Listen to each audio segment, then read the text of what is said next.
Bloomberg Audio Studios. Podcasts, radio, news.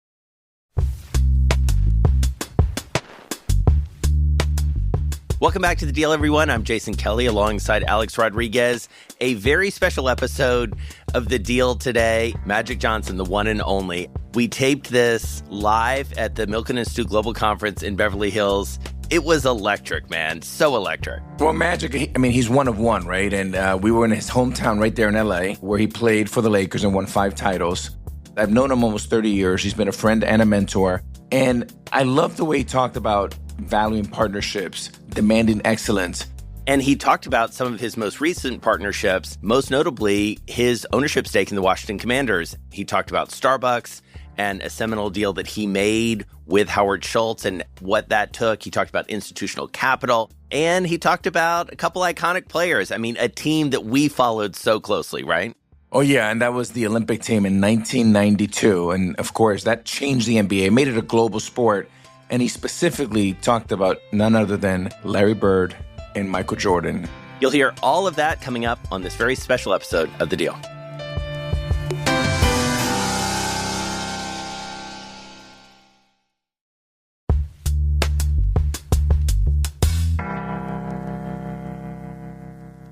All right, so I'm going to say, just, as a human being, this is exciting for me. But my excitement, I'm telling you, is nothing compared to this guy's. Alex Rodriguez does not swoon. He does not, be like, oh, I'm so excited about this. He's beside himself right now. All right, so I'm Jason Kelly. This is Alex Rodriguez. Now I'm embarrassed. Yeah. Oh, just wait. We host a show at Bloomberg called The Deal, and we couldn't be more excited to have you here with us, Magic. So thank you. Thank you. I appreciate that. So what's so interesting is there are a lot of fans in this room of both of these guys, but there's a very special relationship between these two. It's so interesting. As Alex and I have been doing this show, we have had a North Star, and I know Alex has a North Star in Magic. And this is a relationship that goes back a long way to a young Seattle Mariner who was essentially cold calling heroes and trying to learn about business. Alex, I want you to take us back. It happened here in Los Angeles, to what you took from what was meant to be 30 minutes, turned into a few hours. You still have the notes. What's the takeaway from Magic? Yeah, thanks, Jason. And thanks, everybody, for being here. Yeah. I'm a huge believer in the power of mentorship. So I called Lon Rosen, who's a longtime partner of Irvin, and I said, is there any way, now we're with the Mariners, there's like 25, 27 years ago. I'm just a young kid, 22, 23. And I said, Lon, can I get 30 minutes with the guy? And I'm thinking like, yeah, maybe in a couple of years. He's like, hey, how's tomorrow night? I'm like, bet. I'm there. So we sat in a room. It was supposed to be 30 minutes. That led to almost a 3-hour dinner where I have like 9 pages of notes.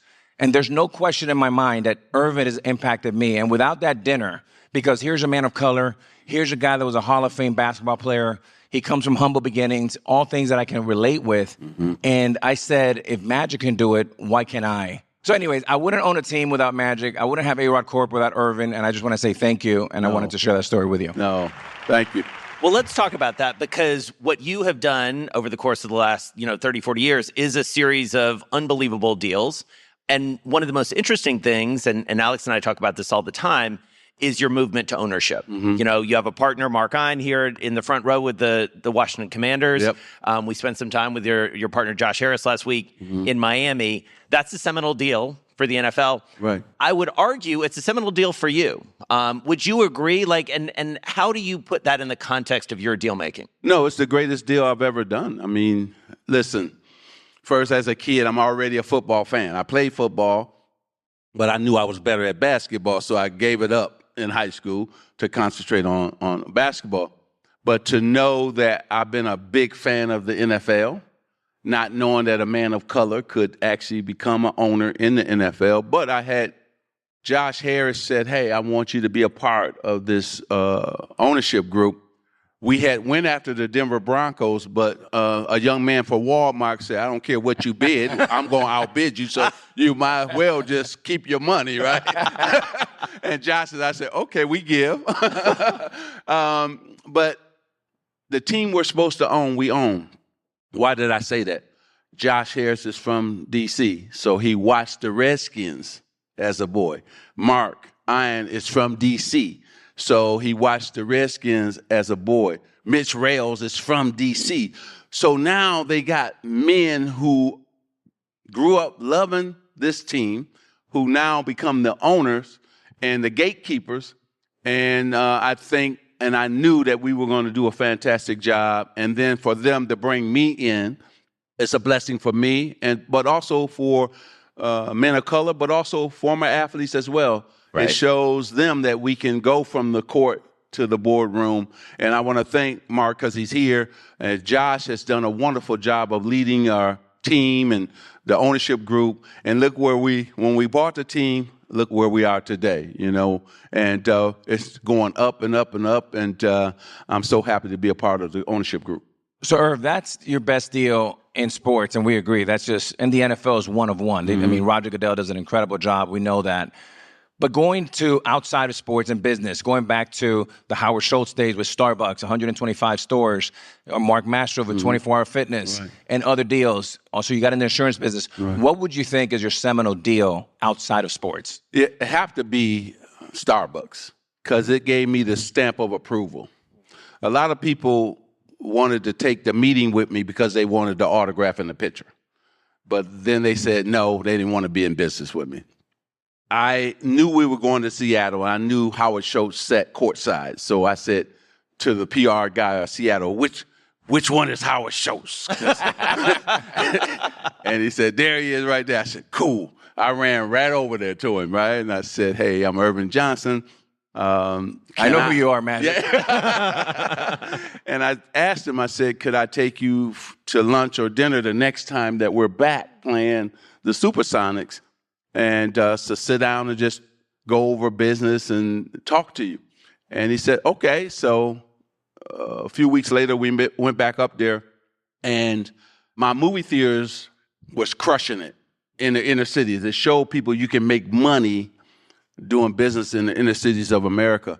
So I went up there. I took the numbers up to him. I showed him, hey, we're doing great. My theaters are top 10 highest grossing theaters in the nation, and nobody thought, we can make money. And he looked and said, wow. I said, the growth of your business would be through urban America because you got one on every corner in suburban America. So he said, Irvin, let me come down and see how you operate your business. But also I got to talk to the board and the shareholders. So I said, okay. So he came down, saw how I operated it. He was very impressed. And then the hardest thing I thought I was going to do was play against Larry Bird and Michael Jordan. The hardest thing was to go before the board and then go into a movie theater packed with good shareholders and try to convince them this is a great move for Starbucks. And sure enough, I was able to do that, and they all signed off. And I became the first person to ever own Starbucks outside of Starbucks. We built 125 in 40 different markets across America. They all did extremely well. And that really gave me, first of all, the stamp of approval. It gave me the track record that I needed of success so I can move on to something else. And then last but not least, Alex, this is the one thing it gave me, a chance to go up to CalPERS and CalSTRS. Yeah. Because I was using my money, but if I wanted sustainability and growth, I had to go to institutional capital. And it took me 3 years, man, to convince CalPERS to give me $50 million. And they said, we love you, Magic, but urban America, we're not too excited about it. How can we make money? But they finally gave me the 50, and they said, if you over-deliver with this 50, you can come back and get hundreds and hundreds of millions of dollars. I did that. I over-delivered. I bought a shopping center only for $22 million. It was only 40% occupied. I made it 100% occupied. I resold it for almost $50 million, took that $28 million profit up north, and I said, here you go. They said, oh, okay, you do no business. Let's do it. So that's when I started my fund. And then, I partnered with Canyon Partners to do urban America. So we started an urban fund. Yeah. Ron Burkle and I started a private equity fund together, which was another urban fund, Ukaipa Johnson. and then I just took off from there. How do you pick partners?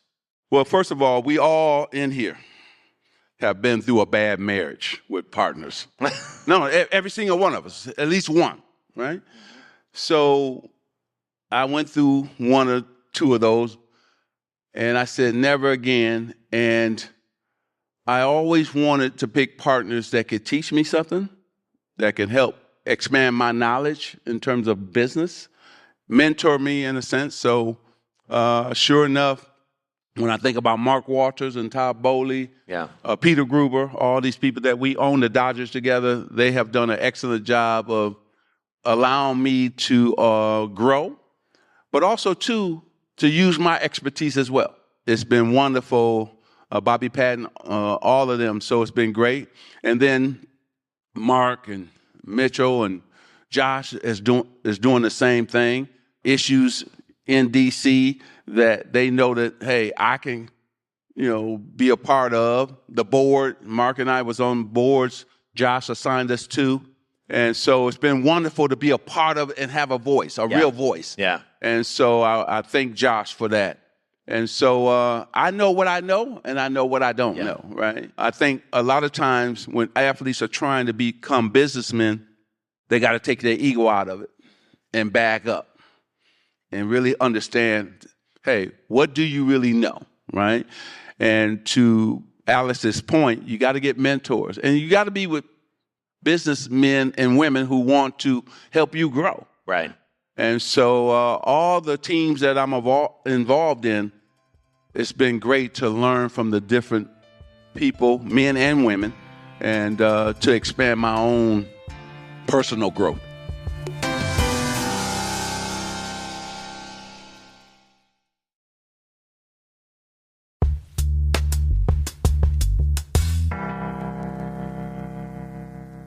So I remember when you bought the Dodgers, we started talking, you were kind of peppering me with questions about baseball and all that. My question to you now as an owner of an NBA and a WNBA team, what are 2 or 3 things? Now, you learn from the best in Dr. Buss. Right. You're one of the greatest of all times. Mm-hmm. What can I do to be a better owner? What are the 2 or 3 things I should be thinking about with my partner, Mark Lowry? Well, I think, first of all, to have a 3 to 5 year plan on where you want to take the franchise, make sure that everybody is on the same page and everybody in your organization understands that plan and that strategy, right? And have a great relationship with your players. I think that when you have a great relationship with your players, they'll come to you and they'll come and tell you, hey, we need this, we need that to be successful. And that's very important that those men or women are very happy and that they know that you care, And then last but not least, listen, be demanding and hold everybody accountable. I come around that corner, you may see a smile, but you let us be losing, no smiling, right? My job is to hold everybody accountable. And so I will always talk to the guys, make sure they understand what's the identity of this franchise, right? And you have to say, this is who we are, this is who we want to be, and make sure those men or women understand that. And we've done that with, we changed the whole identity with the Washington Commanders. They know that we care about them, but they know we want to win. Yeah. Right? And the fans know that, and it's trickled down to everybody in that organization from day one. When we had a meeting with all the staff, we told them, we're here to win. And we're going to change the environment, that losing environment that they were in before. And we've done that step by step by step. We changed the stadium. We changed the locker room. All the things that players were complaining about. Josh did a wonderful job of jumping on top of that, right? And so, and then he sends us out and where we're strong. So you make sure, Mark, you might go one way, but Alex, you might go another way. Because there's plenty of things to tackle, and then you tackle some together. And so that's what I would say to you. So to that point, Magic, and actually I'm going to turn this question on you too, Alex, this whole notion of an athlete turned owner is fascinating to me. This may come as a surprise. I did not play professional sports. But I know some people who did, and so I'm going to ask this question. as a player, former player, turned owner, what do you say to players? What's the sort of tack that you take to them? Because maybe they're in your sport, maybe they're a baseball player or a soccer player or a football player. What's the tack you take to them? What's the secrets that you can the secret language, if there is one, that you can speak to them that, a Josh or a Mark can't? Well, because, we talk about preparation. And I talk to our commander players about, preparation. It starts in practice. You got to practice the way you're going to play on Sunday. So that starts on Monday all the way through, right? And losing's got to be a bad taste in your mouth, right? And then we got to be a team. We lose as a team, we win as a team, right? It can't be hidden agendas. That kills you every time. Everybody got if a player got his own agenda and it's not about team goals, it's going to kill you. You're going to lose, and it trickles down within the locker room. Yeah. So that's what I would say. But the one thing we both have is that they respect us already. Yeah. And I can say something that Mark can't say. Right. Right? Because he's going to look at me and say, oh, he's been through it. Right. Do you find that, Alex? I mean, what's your experience so far with that? Yeah, I do agree with everything. Hold on one second. And then I walk in with 17 damn World Series or World Championship rings, right? So I'm walking in with jewelry so they understand that language real fast. Okay, go ahead. No, that's right. No, I think Irvin and I, one thing we know how the players feel. We know where they come from. We know the pressures. And make no mistake, when Irvin and I played, it was hard to be an athlete. There's no harder time to be an athlete than today.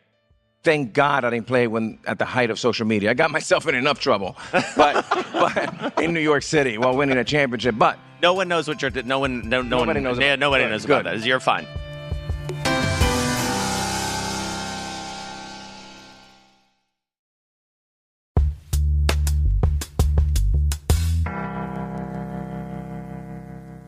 All right.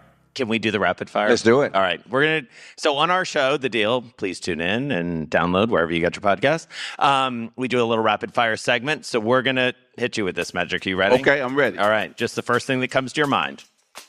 What's one word to describe your deal-making style? One word. Wow. A lot of pressure. Yes. Dang.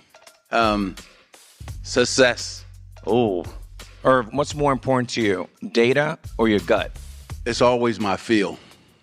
Always my feel. I'm gonna always read the data, no question about it. But it's a feel when they walk in and I can just feel, is it gonna be a deal? And I know when it's not gonna be a deal. Wow. Mm. Who's your dream deal making partner? Wow. You've had a lot. Wow, that's big. Just the next guy.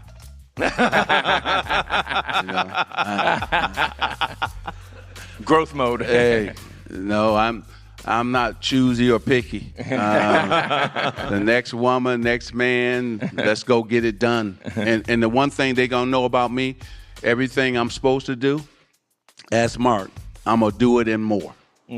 So whatever my role is, I'm gonna play it. What's the best piece of advice you've ever received on deal making or business? Ron Burkle once told me, Irvin, I brought him this little deal. He said, Irvin, the same amount of time I got to spend on that little deal, it's the same amount of time I got to spend making $1 billion. I said, I got it. Thank you for that. No more small deals. What's the worst advice you've ever been given? The worst advice? Not with smart women and men. They don't give you really worse advice. Thank God that I'm in rooms like this a lot, and that you with solid people and people who have really been successful at what they do. Yeah. I think the worst advice Alex and I get is usually from people that don't have much, right? In terms of much success, right? They always talk a good game, but they don't really back it up with, action and what they're doing. Irv, what's your hype song before a big game, meeting, or negotiation? Oh, that's good. Anything Michael Jackson. Okay. All right. Anything. That's my man. The greatest artist of all time to me. And I love Prince, too. So either one, put them on, I'm good. All right. You're one of the few people to win the basketball Triple Crown, an NCAA championship, 5 NBA championships, and an Olympic gold medal. Which meant the most to you? I think the gold medal because of this. I finally got a chance to play with Michael and Larry. Yeah. I've always, on my bucket list, I've always wanted to just throw a pass to both of those guys. Like a no-look pass, like come down that damn middle. I'm coming down, and there's Larry in the corner, just no-look him real fast, and let him shoot that beautiful jump shot like Larry does. Yeah. And then Larry talks too. I love that he talks trash. I love that. And then Mike will come down the middle with the tongue out. Nothing like it. And I'm telling you, when I threw the no-look pass at both of them dudes, what's better than that? That was it. Yeah. Nothing like it. I love both of them. They both made their teammates better. Michael's the greatest that's ever played this game. This dude, when I played with him, Larry, so Alex, you're going to love this. So Larry and I got all the championships, right? Yeah. So true story. So he walks in. It ain't bragging if it's true. No. So we walk in, and Michael comes in. Larry and I are sitting here talking, and he stands right there, and he says, I just want both of you guys to know there's a new sheriff in town. And we had to bow down. You're right. And he went on to win 6 championships and never lost in the finals. Yeah. So it's hard to argue about a man that great that could do the things that he could do. And his player got some of Michael qualities in terms of how he can go up in the air and do some of the things that he can do. Yeah, special. All right, last question. Okay. For this room, very successful people already. Very successful. But with a lot of ambition. Mm-hmm. What's your best advice to them who want a career like yours? Wow. Man, me giving these people advice? Wow. I think really just... continue to be who they are and do what they do. And don't forget this. We all, it's great to make a lot of money, but also we'll be remembered by also giving back and how many people we touch too, and that's very important. And so I would say, don't forget that part of it as well. The impact that they can make, whether it's with their wallet or with their power and expertise, is very important, especially times like now. We really need that. And so I would say continue to do what they're doing. I'm just excited to be here. Listen, Alex and I, when we had that meeting, never thought we would be here. I've been friends with Michael Milken for probably over 30 years, and the man has just been incredible in my life. And so for Alex and I to be on this stage at the Milken Conference, oh, man, this is... I got goosebumps already, like I'm getting ready to go play basketball. And so this is really outstanding for me. All right. Well, Magic, on behalf of Alex, the giddiest man in Hollywood right now, thank you so much for your time. This was God fun. bless everybody. Thank you, everyone.